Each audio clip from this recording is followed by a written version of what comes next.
Hello guys, तर स्वागत आहे तुमचं आपल्या या यूट्यूब चॅनलवरती. मित्रांनो, चॅनलवर नवीन असाल तर चॅनलला सबस्क्राईब नक्की करा आणि अशाच नवनवीन अपडेट्स आपल्या चॅनलवरती पाहत राहा. चला तर मग व्हिडिओकडे वळूयात. तर आता इथे विक्रांत जो आहे तो इंद्राला प्रश्न विचारत असतो की सगळ्यांना सांग की तुझ्या हाताला नक्की काय लागलं आहे. मी माझ्या प्रश्नाचं तर उत्तर देऊन झालेलं आहे, तर आता तू मालती आईच्या डोक्यावरती हात घेऊन सांग की हे तुला कसं काय लागलं. त्यावेळी आता मालती पुढे येते आणि इंद्राला विचारू लागते की इंद्रा सांग ना, सगळे काय म्हणतायत, तुझ्या हाताला हे कसं लागलं. त्यावेळी आता मालती पुढे येते आणि बोलते की ठेव माझ्या डोक्यावरती हात आणि सांग. त्यावेळी इंद्रा जो आहे तो काहीच बोलत नाही आणि त्यानंतर आता विक्रांत बोलत असतो की हा कसा सांगणार. आणि त्यानंतर मालती बोलते की नाही विक्रांत, त्याला सांगावंच लागेल. तर त्यानंतर आता इथे इंद्रा जो आहे तो बोलतो की ज्यावेळी मी आईला घेऊन आलो होतो त्यावेळी मी राणीच्या कानाखाली मारली होती आणि तिच्या कानाखाली मारल्यानंतर मी माझ्या हाताला शिक्षा करून घेतली. त्यानंतर आता मला ती विचारू लागते की मला सांग, तुझ्या आईला तिने घराबाहेर जाण्यास भाग पाडलं आणि तू तिच्यामुळे स्वतःला इजा करून घेतली का इंद्रा, हे सगळं का. तर आता इथे विक्रांत बोलतो की फक्त एवढंच नाही मालती आई, त्याने आपल्यापासून सगळं काही लपून ठेवलं आहे. आपल्यासमोर असे वावरत होते जणू एकमेकांचं भांडण झालंय, पण असं खरं तर काहीच नव्हतं. ते दोघं फक्त आपल्या समोर बोलत नव्हते, फक्त आपल्या समोर, आपल्या पाठीमागं ते दोघेही जण बोलत होते आणि त्यांचा हा प्लॅन होता. तर त्यानंतर मला ती इंद्राला विचारू लागते की इंद्रा, हे सगळं काय आहे, विक्रांत काय बोलतोय, हे खरं आहे का. त्यावेळी आता इंद्रा जो आहे तो बोलतो की हो आई, हे खरं आहे. आमचा प्लॅन होता की जोपर्यंत बुवांचा जो काही गुन्हेगार आहे तो सापडत नाही तोपर्यंत आम्ही असेच वागणार. म्हणून आम्ही सगळ्यांसमोर असे वागत होतो जणू की आमचं भांडण झालं आहे, पण प्रत्यक्षात आमचं भांडण झालेलं नव्हतं. हे सत्य ऐकून आता इथे मालतीला आणि रत्नाईला खूप वाईट वाटतं की यांनी एवढा सगळा प्लॅन केला आणि एवढं सगळं झाल्यानंतर ते सगळं विक्रांतवरती आलं. तर त्यानंतर आता इथे राणी जी आहे ती मध्ये बोलू लागते आणि मालती जी आहे ती तिचं तोंड गप्प करते आणि बोलते की तू एका शब्दाने देखील बोलायचं नाहीस. तर त्यानंतर इथे विक्रांत बोलतो की हे सगळं फक्त राणीमुळे झालं आहे. राणीच्या सांगण्यावरून इंद्राने हे सगळं केलं आहे, नाहीतर इंद्राला खोटं बोलायलाही जमत नाही. खरं तर हे सगळं फक्त राणीमुळे झालं आहे. तर आता इथे विक्रांतने सगळं काही राणीवरती नेऊन शिकवलं आहे.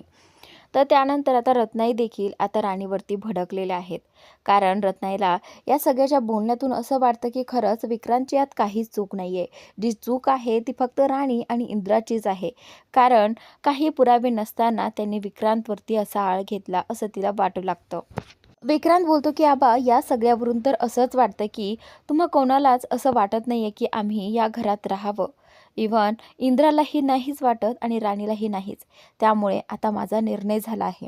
हे असे सतत माझ्यावरती आरोप होत असेल तर मी या घरातच राहत नाही आहे. मी आत्ताच्या आत्ता हे घर सोडतोय आबा, कारण मला आता हे सहन होत नाही आहे. मी खूप ऐकलं आणि खूप काही सहन केलं, पण आता नाही, बस झालं, आता मी हे घर सोडून जातोय. तर त्यानंतर मालती बोलते की हे बघ विक्रांत, तुला असं दुसऱ्या परक्या माणसामुळे घर सोडून जाणं योग्य नाही.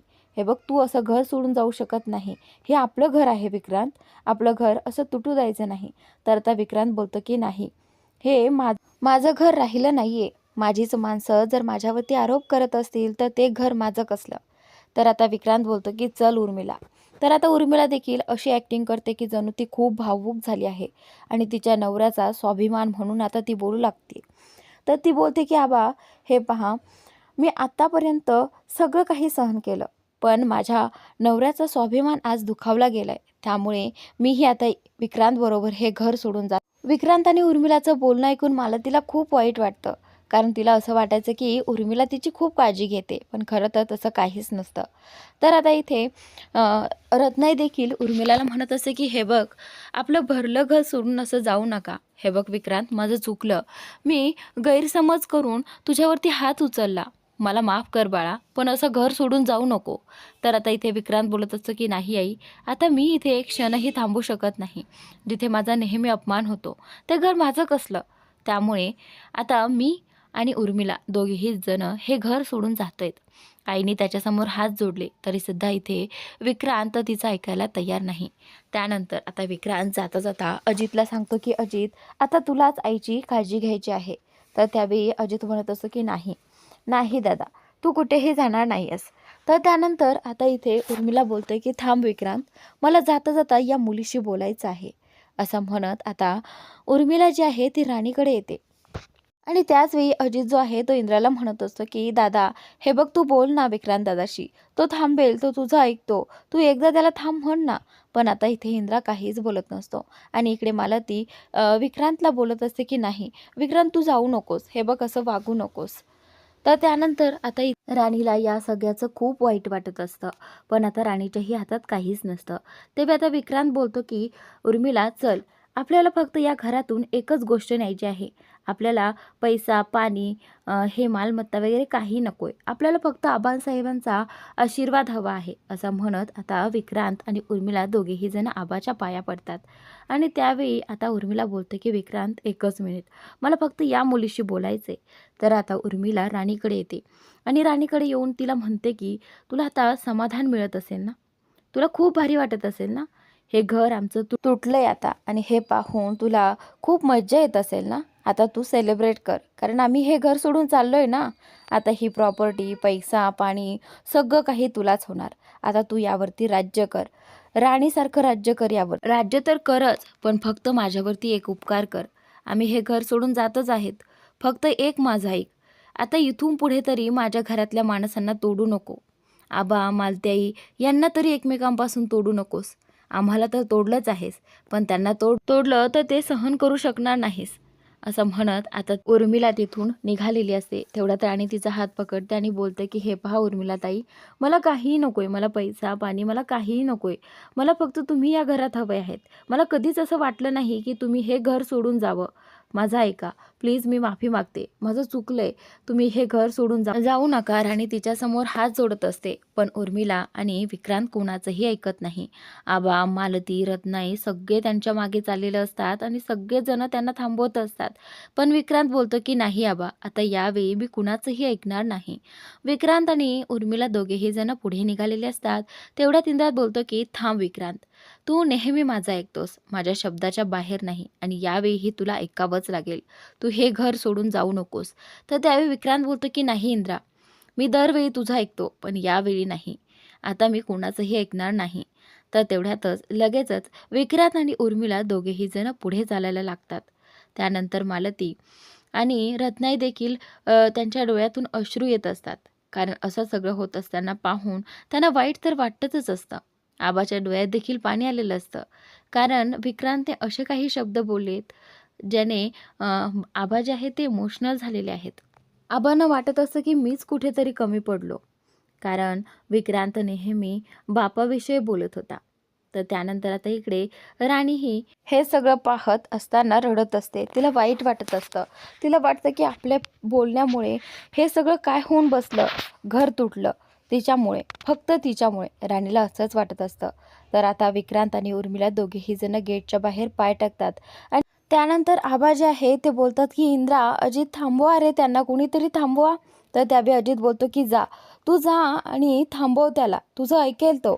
असं म्हणत अजित लगेचच पळू लागतो आणि अजित त्यांना थांबवण्याचा प्रयत्न करतो. पण विक्रांत यावेळी कुणाचंच ऐकत नाही आणि विक्रांत उर्मिलासोबत हे घर सोडून निघून जातो. त्यानंतर थोड्याच वेळात इकडे मालती जी आहे ती राणीसमोर येते. रागारागात ती राणीसमोर आल्यानंतर संदेशी राणीच्या कानाखाली मारते आणि उर्मिलासारखंच तिला उत्तर देते. आता तुझं मन भरलं असेल ना, तुझं पोट भरलं असेल ना माझं घर तोडून. माझा भरला संसार तू उद्ध्वस्त केलास. एवढ्या वर्षांचं नातं टिकवून ठेवलेलं तू उद्ध्वस्त केलंस, फक्त तुझ्या एका चुकीमुळे. आज विक्रांत आणि उर्मिला घर सोडून गेलेत. हे सगळं फक्त तुझ्यामुळे झालं आहे. अवदसे, का आलीस ग तू माझ्या घरी? काय मिळालं तुला हे सगळं करून? तुला हे पैसा, तुला प्रॉपर्टी हेच हवं आहे ना, तुला माणसाची किंमतच नाही आहे. तर त्यावेळी आता इथे आबांना मालती बोलते की पहा, आता दिसले असतील तुम्हाला या मुलीचे रंग, काय गुण उधळलाय तुमच्या या लाडकीने. आणि इंद्रा, आता तरी सुधार बाबा, नको ऐकू हिचं, हिच्यामुळे आपलं घर तुटलंय. फक्त हिच्या सांगण्यावरून तू विक्रांतवरती हात उचललास आणि त्याला घराबाहेर काढायला निघालास. एक दिवस आम्हालाही या घराबाहेर निघावं लागेल आणि त्यावेळी इंद्रा तुझ्या डोळ्यात आम्हाला पाणी नकोय. काय चूक होती ग रत्नाईंची, जी तू त्या मायलेकांना वेगळं केलंस? बघ त्या आईकडे, बघ तिची अवस्था, काय मिळालं तुला हे सगळं करून. तर आता इथे राणी जी आहे ती बोलते की मी हे सगळं फक्त बुवांसाठी केलं, पण मला नव्हतं माहिती की ते विक्रांत सर नाही आहेत. अगदी विक्रांत सरच होते ॲम्ब्युलन्समध्ये, म्हणून मी हे सगळं केलं. राणी पुढे सांगणार, पण मालतीने तिला गप्प केलं. मालती बोलते की आता एक शब्दही माझ्यासमोर काढायचा नाही, गप्प बस, तुझं थोबाड बंद ठेव. मालती हे बोलून तिथून निघून गेली. खरं तर राणीला खूप वाईट वाटत असतं. आज फक्त तिच्यामुळे घराची अशी अवस्था झाली आहे, असं ती तिला स्वतःला ब्लेम करत असते. आणि करत असतानाच आता सगळ्यांची बोलणेही तिला खावी लागत आहेत. इथे रत्नाई विक्रांत गेल्यानंतर पायरीवरती रडत बसतात. माझा लेक कुठे जाईल, काय करेल, कसा राहील, असं म्हणत आता इथे रत्नाई रडत असते. आणि त्यावेळी राणी रत्नाईशी बोलायला जाते, पण रत्नाई लगेचच राणीचा हात झिडकारते आणि बोलते की माझ्याशी एका शब्दाने देखील बोलू नको. मी तुला मुलगी मानलं होतं आणि तू काय केलंस माझ्यासोबत. तू जे काही केलंयस ना, मी ते कधीच विसरणार नाही. आणि इथून पुढे माझ्यापासून लांब राहायचं, माझ्या जवळही येण्याचा प्रयत्न करायचा नाही. रत्नाई राणीला खूप काही बोलल्या आणि त्यावरून राणीला खूप वाईट वाटतं. कारण या घरात रत्नाईच होत्या, ज्या तिला मुलीप्रमाणे प्रेम करायच्या, तिची काळजी घ्यायच्या. आणि आता रत्नाई देखील तिच्या विरोधात गेलेल्या आहेत. तर आता रत्नाई खूप काही बोलून तिथून चिडून निघून जातात. आणि राणी जी आहे ती रडत बसते, कारण तिच्याकडे आता दुसरा कुठला पर्यायच राहिला नाही. रत्नाईला वाटतं की फक्त राणीमुळे आणि इंद्रामुळे तिचा लेक हे घर सोडून गेलाय, पण रत्नाईला आता खरं काय आहे हे माहीतच नाहीये. इकडे रत्नाई गेल्यानंतर आबा देखील आता इंद्रा आणि राणीसमोर उभे राहतात. त्यांच्याही डोळ्यात अश्रू असतात. आबा पुढे येतात. इंद्रा आणि राणीला बोलतात की मला तुम्हा दोघांकडून ही अशी अपेक्षाच नव्हती. मी तुम्हाला म्हटलं होतं, जे काही करायचंय ते सावध राहून करा, पण तुम्ही तुम्ही हे काय केलेत. इंद्रा, तुझ्याकडून तर अशी अपेक्षाच नव्हती. आबा देखील राणीकडे पाहत असतात आणि बोलतात की हे खूप चुकीचं केलंय. खरंच मी तुमच्यावरती विश्वास ठेवला, धन्यवाद, असं म्हणत आता आबांनी त्या दोघांसमोर हात जोडलेत. कारण आता त्यांचं कुटुंब उद्ध्वस्त झालंय. इतक्या दिवसांपासून आबांनी सगळ्यांना एकत्र ठेवलं होतं. इंद्रा राणीच्या एका चुकीमुळे सगळं काही बिथरलं. आबा रडत रडत आता ते देखील आतमध्ये जातात आणि राणीला हे सगळं पाहवत नाही. आबा नेहमी राणीचं कौतुक करायचे, पण आज आज आबांकडून हे शब्द ऐकून राणीला खूप वाईट वाटतं. तर आता राणी इंद्राला बिलगून रडत असते. त्यावेळी इंद्रा बोलतो की हे बघ राणी, तू शांत हो, आणि तुझ्यासोबत मी आहे ना, मला माहीत आहे तू कधीही चुकीचं वागणार नाहीस, आणि मला विश्वास आहे की तू कधी खोटं बोलणार नाही. तर आता इंद्रा राणीला विचारू लागतो की मला सांग, जो ॲम्ब्युलन्समध्ये तो व्यक्ती होता तो खरंच विक्रांत नव्हता का.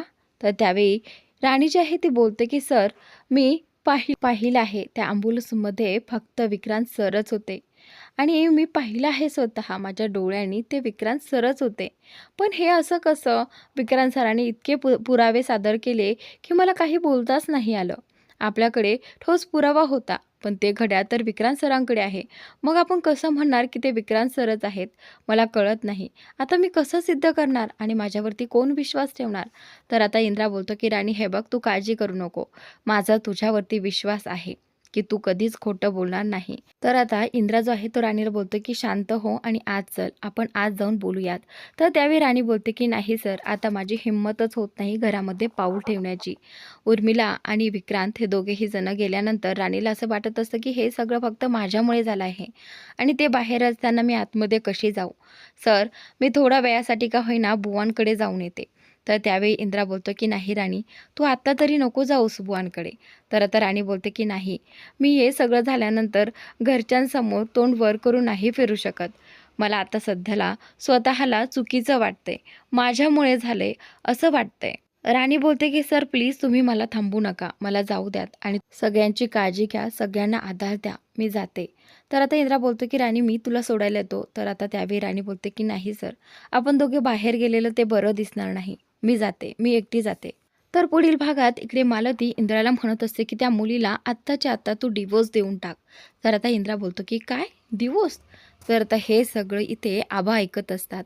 तर पुढील भागात इकडे विक्रांत देखील म्हणत असतो की तुम्ही आत्तापर्यंत पाहिलंच नाही की मी काय करतो आणि काय करू शकतो.